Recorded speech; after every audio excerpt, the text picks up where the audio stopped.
La Iglesia de los primogénitos. La congregación de los primogénitos que están inscritos en los cielos. Hebreos 12:23. La Asamblea General e Iglesia de los primogénitos que están inscritos en los cielos.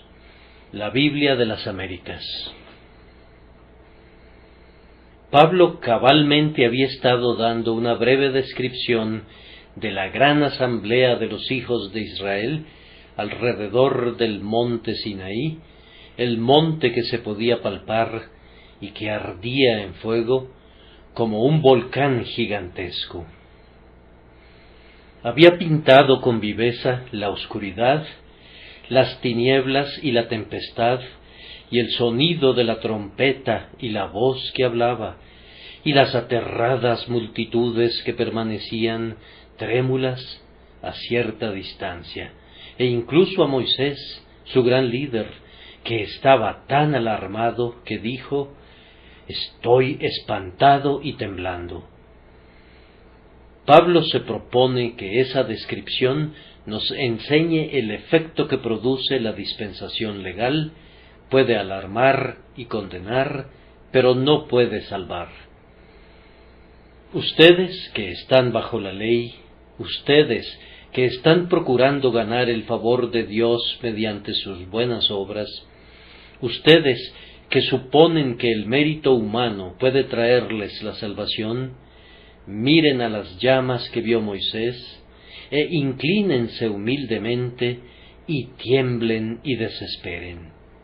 Ustedes que piensan que pueden vivir como los requiere la ley y alcanzar así la vida eterna, bien harían en quedarse tiritando y temblando delante de este todopoderoso, aunque invisible Dios, cuyos rayos se descargan delante de sus ojos y cuya voz de trueno debe alarmar al más empedernido corazón. Terrible es la difícil situación del hombre que tiene que depender de lo que el Sinaí pueda darle. Es desgraciado en la vida, será turbado en la muerte y se perderá para siempre en la eternidad. Por las obras de la ley nadie será justificado. Todos los que dependen de las obras de la ley están bajo maldición. Por gracia sois salvos por medio de la fe, y esto no de vosotros, pues es don de Dios, no por obras, para que nadie se gloríe. Habiendo hecho esa descripción del Sinaí por vía de contraste, Pablo presenta ahora un cuadro mucho más agradable de la dispensación del Evangelio. Los cristianos tendrán también su grandiosa asamblea. Hay un monte sobre el cual todos aquellos que están bajo la gracia se congregarán un día, un monte que no humea, pues es el monte de Sión, la ciudad del Dios viviente, la Jerusalén celestial. Habrá palabras allí, pero serán palabras de cantos sagrados y notas de santa alegría. Podría haber trompetas allí, pero serán las trompetas de plata que proclamarán el jubileo eterno.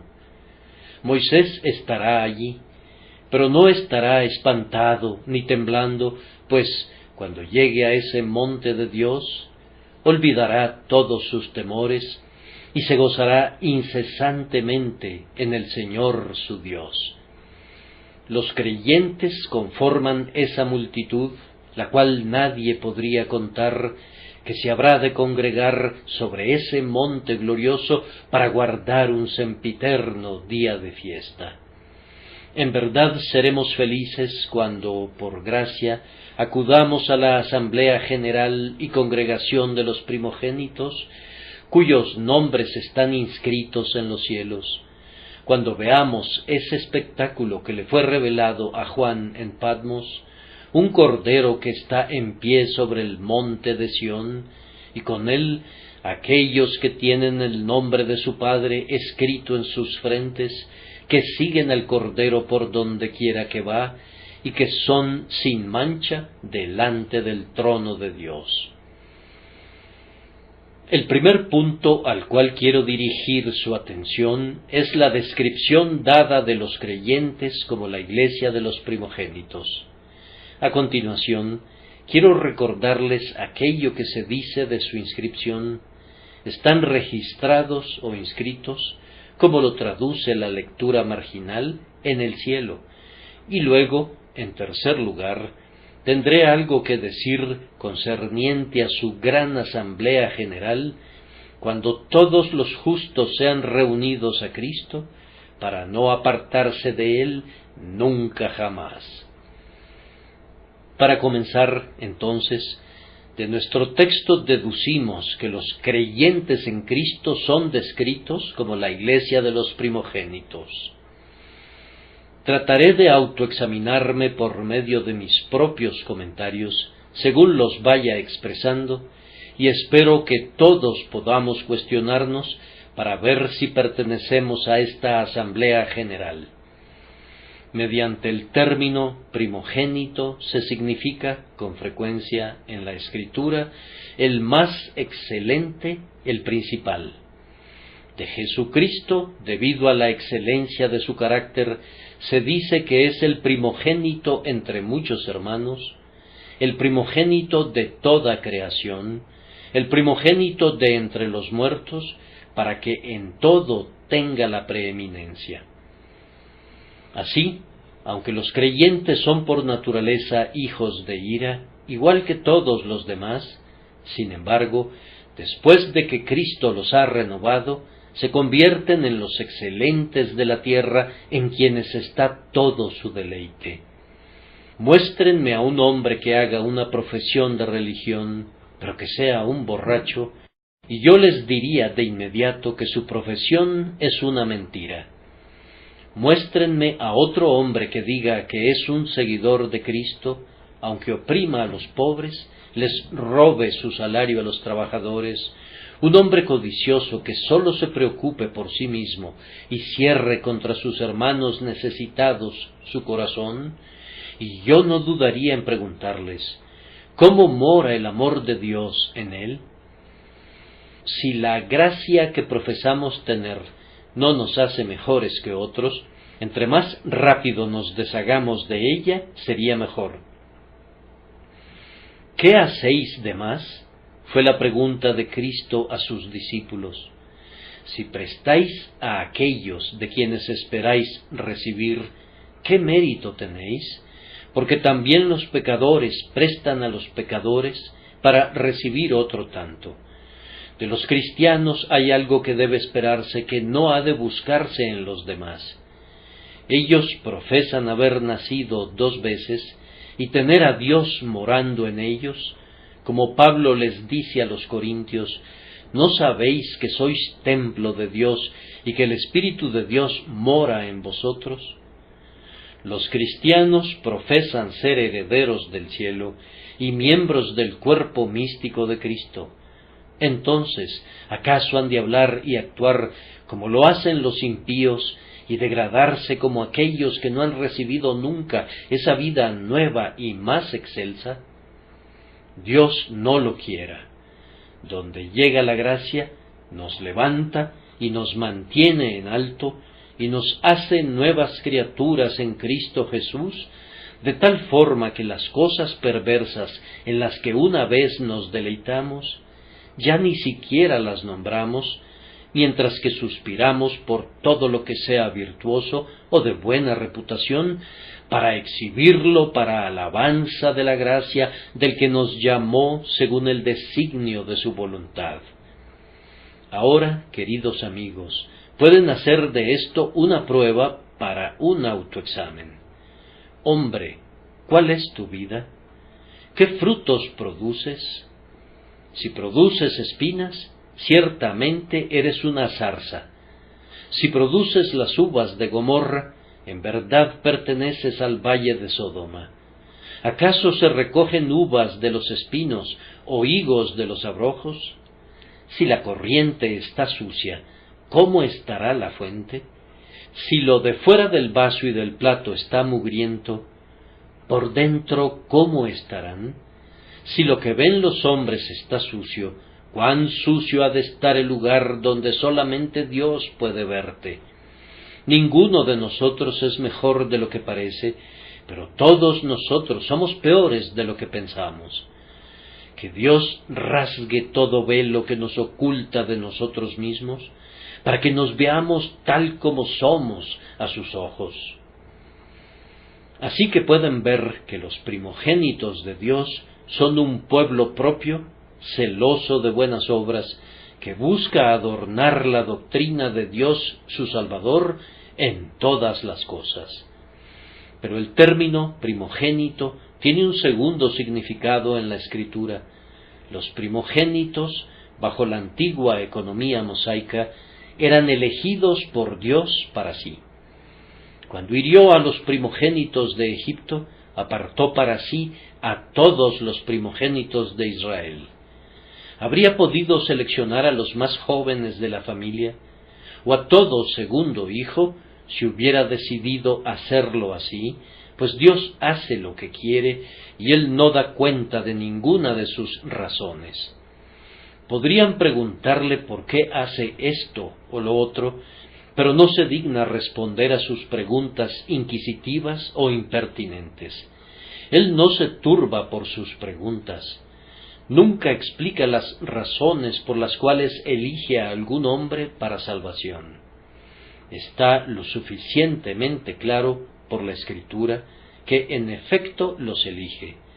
Tan claro que incluso un incrédulo como Bolingbroke le dijo un día al señor Whitefield: si se acepta que la Biblia es verdadera, entonces ninguna otra doctrina, excepto el calvinismo, puede ser verdadera, pues la Biblia enseña eso de principio a fin. Ciertamente, si las mentes de los hombres no estuvieran obstinadamente pervertidas, deberían leer esta verdad en palabras como estas: tendré misericordia del que yo tenga misericordia, y me compadeceré del que yo me compadezca. Así que no depende del que quiere ni del que corre, sino de Dios que tiene misericordia. ¿Y qué dice la Escritura cuando el pecador comienza a altercar con esta verdad? Mas antes, oh hombre, ¿quién eres tú para que alterques con Dios? Dirá el vaso de barro al que lo formó: ¿por qué me has hecho así? ¿O no tiene potestad el alfarero sobre el barro para hacer de la misma masa un vaso para honra y otro para deshonra? Es un hecho que Dios ha ordenado para vida eterna a una multitud que nadie puede contar, y justo como los primogénitos entre los judíos eran electos típicamente, así los santos se convierten en santos como resultado del decreto divino establecido antes de que la tierra fuese creada.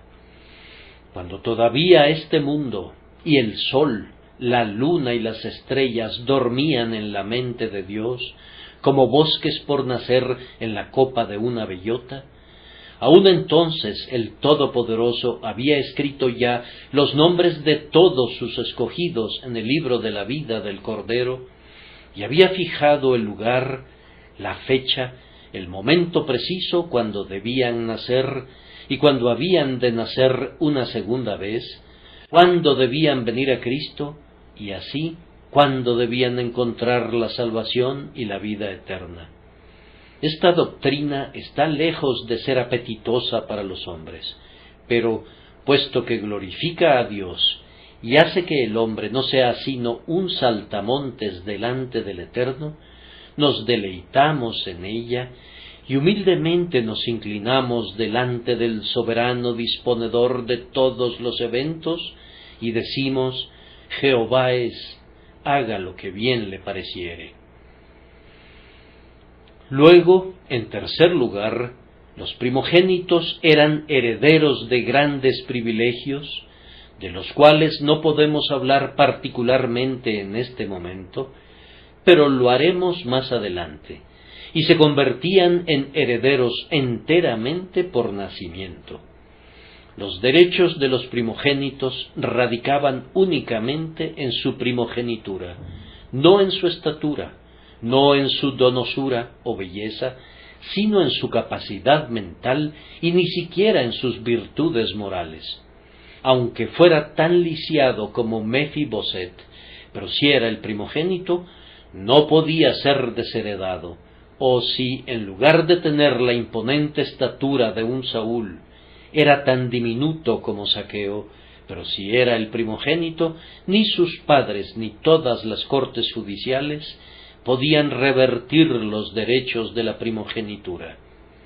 Entonces, amados, todos aquellos que son creyentes en Cristo, que son conocidos por los hombres por su excelencia de carácter, en tanto que Dios los conoce por haberlos escogido por su gracia, son conducidos a tiempo a ejercer sus privilegios a través del nuevo nacimiento que es obrado en ellos por el Espíritu Santo. Si sólo nacemos una vez, hemos de morir 2 veces. Pero si nacemos 2 veces, morimos una sola vez, y después de esa única muerte, que no es realmente muerte, entramos en la vida eterna. La regeneración nos hace en realidad los hijos de Dios, justo como la adopción nos hizo virtualmente hijos de Dios. Por la regeneración nos volvemos real y verdaderamente herederos de Dios y coherederos con Cristo, y nuestro derecho al cielo, a todas las bendiciones del pacto de la gracia y a las promesas de Dios, surge de este nuevo nacimiento celestial. El cielo es la herencia de los hijos de Dios. No es una posesión comprada con su dinero o ganada por cualesquiera obras que hubieran realizado. Esta herencia es el derecho de nacimiento de todos los que han nacido de nuevo, nacidos de arriba. Así que la pregunta que debe hacerse cada uno de nosotros es: ¿he experimentado este nuevo nacimiento? El que no naciere de nuevo no puede ver el reino de Dios. Lo que es nacido de la carne, carne es, y es sólo carne. Y lo que es nacido del Espíritu, Espíritu es.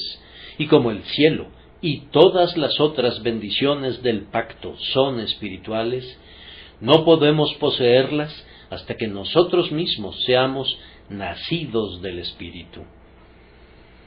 Entonces, los primogénitos tenían ciertos derechos atribuibles a su nacimiento, y los primogénitos, espiritualmente, tienen ciertos derechos atribuibles a su nuevo nacimiento.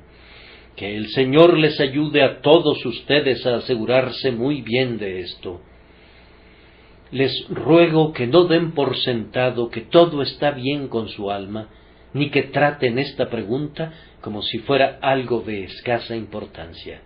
Del hecho de que sean nacidos de nuevo o de que no sean nacidos de nuevo, ha de depender su destino eterno. Si viven y mueren sin ser regenerados, un ay interminable será su porción eterna.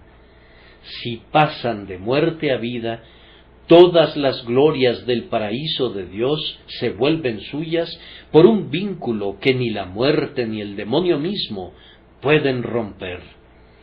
¿Has pasado de muerte a vida? ¿Cómo puedes saber eso? Por sus frutos los conoceréis, es la prueba de nuestro Señor. ¿Crees tú en el Señor Jesucristo? ¿Estás confiando únicamente en Él? Estas son preguntas vitales. Si puedes decir verdaderamente, mi esperanza tiene su único fundamento en la sangre y en la justicia de Jesús, y si esa esperanza va acompañada por la fe que obra por amor y que purifica el corazón y la vida, entonces tú eres uno de los hijos de Dios, y en ese hecho bien puedes alegrarte con gozo inefable y glorioso. Ahora, en cuarto lugar, en los primogénitos, más que en cualesquiera otros, le agradó a Dios multiplicar los tipos de la redención para mostrarnos muy claramente que los herederos del cielo son un pueblo redimido. Ante todo, la gran mayoría de los primogénitos fueron redimidos con sangre. En la oscura y horrenda noche, el ángel exterminador anda libre, con alas silenciosas y con una filosa espada que siempre acierta en el blanco. Vuela con presteza, de casa en casa, por toda la tierra de Egipto, y desde el primogénito del faraón en el trono al primogénito de la esclava que trabaja en el molino, todos ellos caen muertos, y el llanto de Egipto asciende al cielo en la forma de un grito sumamente amargo y desgarrador. Pero en todas las casas de los israelitas se puede contemplar una escena diferente. Las puertas permanecen cerradas. Hay un cordero asado sobre la mesa, y hombres y mujeres están de pie a su alrededor, ceñidos para un viaje, con sus bordones en sus manos, y lo comen apresuradamente. Hay un niño primogénito en los brazos de su madre, o un varón primogénito que ya ha crecido, pero ellos no muestran ningún signo de azoramiento, aunque es bien sabido que en esa noche los primogénitos han de morir. ¿Por qué están tan tranquilos? Si hubieras estado presente 1 o 2 horas antes, habrías visto que el padre, cuando sacrificó al cordero, drenó la tibia sangre de la vida en un tazón, y sus hijos se congregaron a su alrededor, y él les dijo: «Vengan, síganme», y tomando con él un manojo de hisopo, salió al exterior de su puerta y golpeó el dintel hasta que lo pintó de rojo con la sangre del cordero, y luego roció los postes a cada uno de los lados, de tal manera que la marca de la sangre era visible en la puerta por todos lados. Y ahora les dijo: «Hijos míos, estamos a salvo, pues cuando Dios vea la sangre, pasará por encima de nosotros, y nuestros primogénitos no serán exterminados, pues la sangre los protegerá». De manera semejante, nosotros, que somos los primogénitos de Dios, somos salvos por la sangre de Jesús. ¿Puedes tú, amigo, decir por fe: «Mi confianza está únicamente en esa sangre»? ¿Ha sido aplicada a tu corazón y a tu conciencia? ¿Ha hablado paz a tu alma? ¿Te lava de todo pecado? ¿Te alegras ahora porque no hay condenación para ti, puesto que estás en Cristo Jesús, y Él ha soportado toda la ira divina que era tu porción por causa de tu pecado? Pero para que no dejemos de aprender esta grandiosa verdad por medio de un solo tipo, Dios nos ha dado otro. En el curso de 2 años, más de 22,000 niños le nacieron a esa gran población, y esos no habían sido redimidos por la sangre de los corderos pascuales, pues no tenían entonces el ser, así que se adoptó otro método. Un levita tenía que sustituir a cada niño primogénito varón, y Dios aceptaba al levita y permitía que el niño permaneciera en la casa de su padre. Allí estaba un símbolo de la grandiosa verdad de la sustitución, pero los privilegios que correspondían a algunos de los primogénitos judíos en el tipo pertenecen a todos los hijos primogénitos espirituales de Dios. Cristo es el levita que está delante de Dios en nuestro lugar y posición y sitio, y allí ministra a favor nuestro y honra la ley de su Padre y cumple hasta la última jota y tilde a nombre nuestro. Hubo 273 niños primogénitos judíos para quienes no se pudo encontrar levitas sustitutos, así que se tuvo que pagar a Aarón y a sus hijos 5 siclos por cabeza como dinero de rescate por ellos. Y de igual manera, el plan divino de la redención es muy correctamente expuesto por el apóstol Pedro cuando dice: «Sabiendo que fuisteis rescatados de vuestra vana manera de vivir, la cual recibisteis de vuestros padres, no con cosas corruptibles, como oro o plata, sino con la sangre preciosa de Cristo, como de un cordero sin mancha y sin contaminación.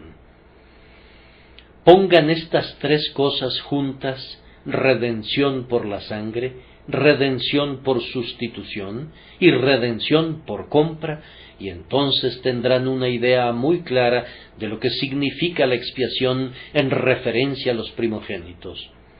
Cualquiera de las tres bastaría para el santo iluminado, pero las tres juntas proyectarán una hermosa luz sobre la cruz de Cristo, y bajo esa luz podremos ver claramente cómo llevó nuestros pecados en su propio cuerpo en el madero y trajo una redención eterna para todos sus elegidos. Cada uno de nosotros ha de hacerse estas preguntas: ¿soy redimido por la preciosa sangre de Cristo? ¿Se interpuso Él como sustituto y fianza por mí? ¿Soy comprado con el precio que Él pagó por su pueblo en la cruz? Pues, si no fuera así, no podría ser contado entre los primogénitos, pues todos los primogénitos deben ser redimidos de esta manera. Nuestro tiempo vuela tan rápidamente que me temo que las otras dos divisiones en mi discurso tendrán que sufrir una merma. Pero debo recordarles, tal como prometí hacerlo, que los primogénitos, habiendo sido redimidos, tenían privilegios muy especiales. Primero, tenían una doble porción de los bienes de sus padres. Por esta razón Eliseo, quien fue, en el sentido profético, el primogénito de Elías, como su hijo espiritual, le imploró: «Te ruego que una doble porción de tu espíritu sea sobre mí». Ahora, Dios es bueno para todos los hombres, y sus piedades son sobre todas sus obras, pero su favor especial está reservado para los llamados y escogidos y fieles a quienes ha redimido. Los primogénitos tenían también el privilegio del sacerdocio en los antiguos tiempos patriarcales, y todo verdadero hijo de Dios es hecho un rey y un sacerdote para Dios, para ofrecer diariamente sacrificios espirituales y aceptables por medio de Jesucristo. El primogénito era, en muchos aspectos, un gobernante sobre toda la casa, y Cristo, el grandioso primogénito, es el gobernante supremo de su Iglesia, y nosotros, en Él y por medio de Él, somos hechos gobernantes sobre muchas cosas, y Él nos invita para que ascendamos al trono y para que reinemos con Él como primogénitos de Dios, reyes y sacerdotes para Él para siempre. Ahora, en segundo lugar, y muy brevemente, hagámonos la siguiente pregunta: ¿cuál es el significado del empadronamiento de los primogénitos? Moisés tenía que registrar los nombres de los primogénitos judíos, y descubrimos que, hasta la era de los apóstoles, había algunas personas muy ocupadas acerca de lo que Pablo llama genealogías interminables, que acarrean disputas más bien que edificación de Dios que es por fe. Pero, queridos amigos, hay un empadronamiento acerca del cual deberíamos estar altamente interesados. Hay ciertos nombres escritos en el libro de vida del Cordero, y debería ser para ustedes y para mí un asunto de solemne interés investigar si nuestros nombres están escritos allí. ¿Están sus nombres y mi nombre inscritos en ese sagrado rollo secreto de los elegidos de Dios?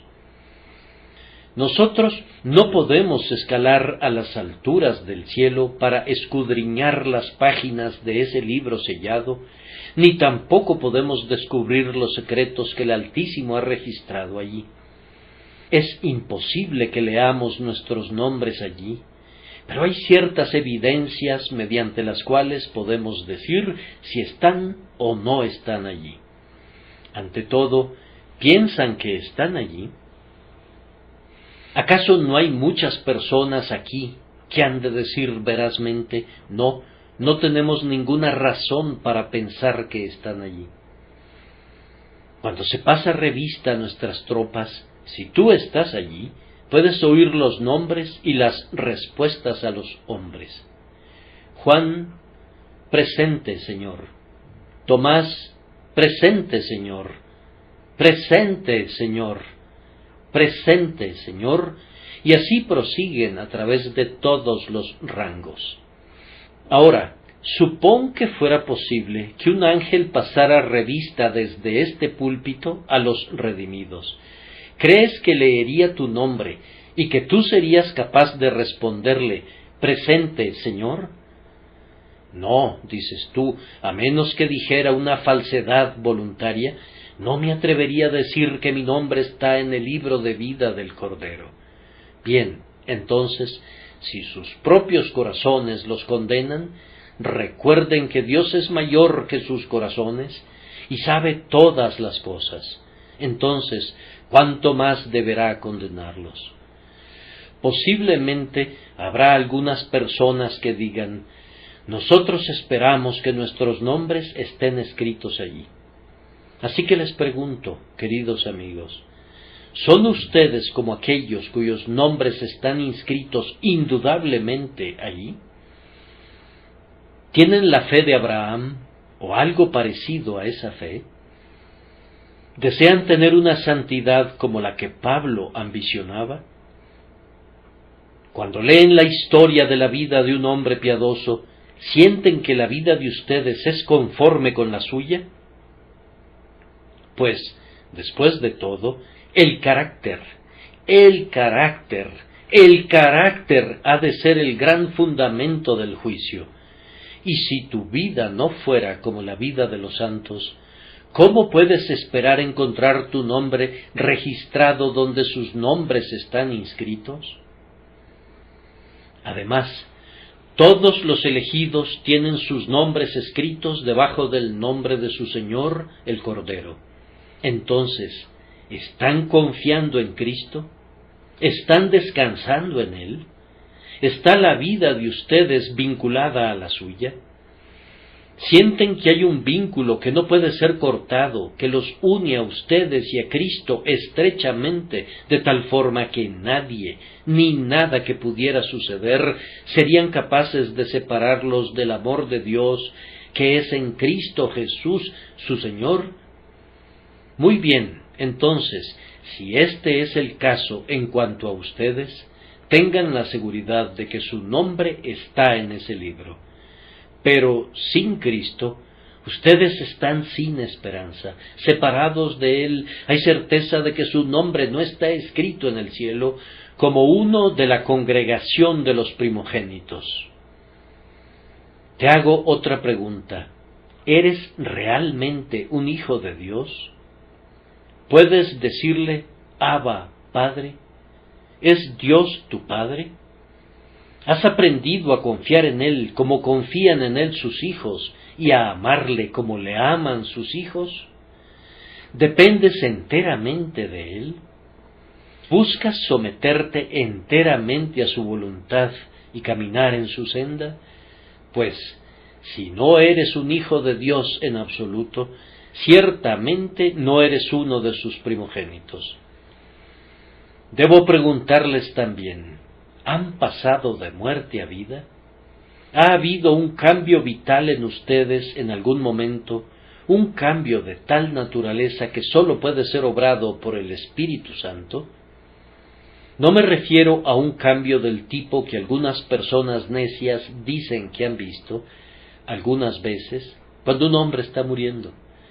Podría no haber habido ningún signo de gracia en el hombre, y sin embargo, alguien dijo, vi venir tal cambio sobre él, que su rostro se veía muy diferente. Muy posiblemente se veía, pero no es un cambio de rostro lo que se necesita, sino un cambio de corazón. no es un cambio físico, sino un cambio mental, moral, espiritual y divino, el que es obrado en la regeneración.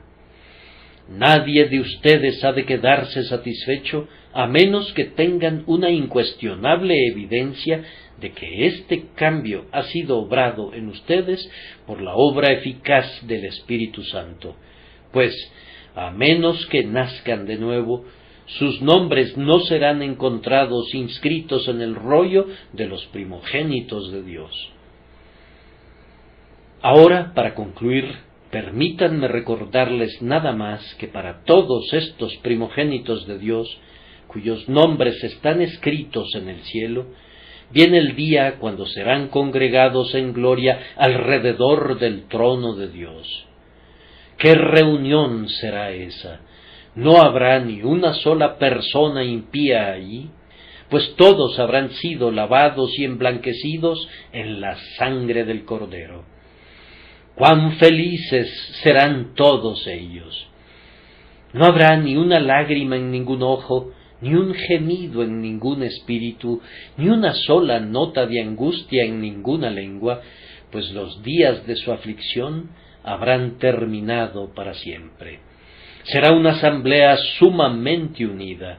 No habrá ninguna herejía, ningún cisma, ninguna discordia, ninguna frialdad de corazón. Todos ellos amarán así como han sido amados. Cuán vasta será esa asamblea, y cuando millones de millones se reúnan juntos allí, qué grito de sagrado júbilo se dará cuando eleven un aleluya tras otro. Juan dice: oí una voz del cielo como estruendo de muchas aguas. Tal vez hayan oído al océano rugir en la plenitud de su fuerza. Posiblemente han oído al poderoso océano Atlántico bramando en la costa cuando es azotado con furia por la tormenta.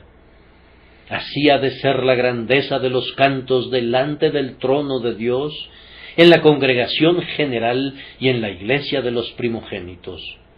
Sólo que no ha de ser meramente como estruendo de un agua, sino de muchas aguas. Los océanos se amontonan sobre los océanos, el Atlántico sobre el Pacífico y el Ártico sobre el Antártico, y todos los demás océanos apilados sobre éstos. Y así habrá de ser la música de los santos, así habrá de ser el canto de los bienaventurados, cuando vean el rostro de su Padre sin un velo interpuesto, y derramen su vasto volumen de alabanza como estruendo de muchas aguas. Cada uno de nosotros debe hacerse la pregunta: ¿estaré yo allí? Si alguien dijera: tengo miedo de que no estaré allí, ha de clamar fuertemente al Altísimo para que lo saque de ese horrible pozo y ponga sus pies sobre la roca y establezca sus salidas. Pecador, tú estarás, ya sea allí o en aquel terrible lugar donde los lamentos serán más terribles que el grito de los hombres en una batalla o los alaridos de las mujeres en una masacre. Tú estarás ya sea allá en la gloria, o de lo contrario, allá abajo donde las tinieblas, la muerte y la larga desesperación se sientan sobre sus tronos de aflicción. Acude presuroso, pecador, acude presuroso a Cristo. Sus heridas, como hendiduras en la roca, están abiertas para las palomas que necesitan un refugio. Vuela, pecador, vuela. El vengador de la sangre te persigue. Oigo el sonido de sus pies tras de ti, y está a punto de darte un golpe mortal. Pero la ciudad de refugio está cerca, a la mano, y está con las puertas abiertas de par en par para darte la bienvenida. Vuela, pecador, vuela. Cree en el Señor Jesucristo y serás salvo. El que creyere y fuere bautizado será salvo. Creer en Jesús es confiar en Él. Ser bautizado es ser sumergido en el agua con base en la profesión de esa fe. Yo no me atrevo a alterar la comisión de mi Señor. Id por todo el mundo y predicad el Evangelio a toda criatura. El que creyere y fuere bautizado será salvo, mas el que no creyere será condenado. No hay otra alternativa. La opción es volverse o perderse, creer y ser salvo o descreer y ser condenado. Que Dios, en su misericordia, haga la elección por ti, pecador, en este preciso momento, y te conduzca a la senda eterna, y al Padre, al Hijo y al Espíritu Santo sea toda la gloria eternamente y para siempre. Amén.